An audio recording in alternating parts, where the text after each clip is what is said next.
Sorry about that, part 2, it cut me off. So we have a circle, we have a diameter, and if a diameter that's perpendicular to, sorry, this is a chord, and I'm going to make a diameter, so here's the center of my circle, not really, but close enough. If I make a diameter that's perpendicular to my chord, then it will bisect this chord, and it'll also bisect this arc AC. So that means arc AB is congruent to arc BC.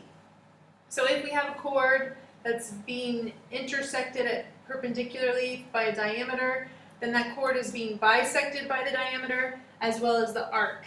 It's also being bisected by the diameter. Okay, so let's apply, or do we have one more activity? Oh yeah, one more theorem. It says, in the same circle or in congruent circles, chords equally distant from the center are congruent, or congruent chords are equally distant from the center. Draw a picture to illustrate what this theorem means. So the hard part about this theorem is that to know what the word distance, equally distant, means. And you say, oh yeah, I get it. But remember, going back in semester 1, we know some things, we measure its distance by looking at where it intersects something at 90 degrees. So if we have a chord here and a chord here, and these are supposed to be equally distant from the center, which obviously they're not going to be. Let me try again. Then they are equally distant, and you measure that distance by intersecting the radius with the chord, not the radius, sorry, because this isn't a radius, but you could make it a radius if you wanted. But you look at this distance where it intersects at 90 degrees. And if these two distances are the same, then these chords right here must be congruent. So then this chord and this chord must be congruent if their distance right here is the same from the center. How do you measure the distance again? Because of this 90-degree angle, right? So remember, when we were measuring a distance from point A to this line, you wouldn't go to a diagonal like this. Your shortest distance is always what we call the distance between two things, this point and this line. So that's what we're doing here. Okay, now so use all of these theorems to solve these problems. Again, you should try these on your own. So push pause and then check your answers here. And if you aren't able to get them, then ask me in class. Okay, we'll see you in a few minutes. Go ahead and work on them.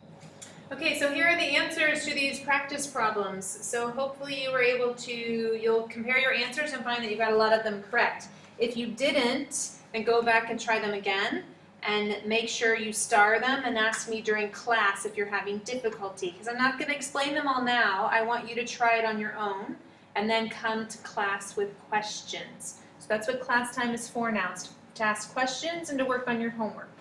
So you can see from practice number 1, x should be 12 and y should be 12. Number 2, x should be 2 root 3, y should be 2.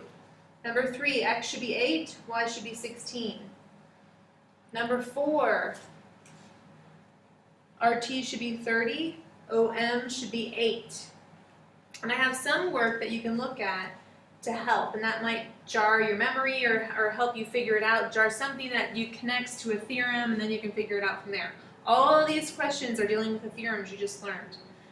The measure of arc ACB is 140 degrees. The measure of angle AOC is 70 degrees. Notice my degree symbols here. The measure of arc CD is 80 degrees. And finally, draw a circle, center O, radius 12, and chord RS. If from O to chord RS is 6 centimeters, so notice whenever you find that distance, it always intersects at 90 degrees. That's how we name a distance.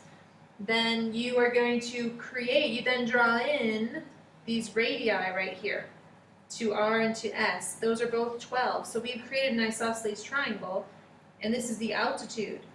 So if this length is 6 and this length is 12, this must be a 30, 60, 90 degree triangle. Think about how those sides relate to each other, and then you find one length double it, and this is what you get. Again, if you're having difficulty, please save some questions and ask me during class.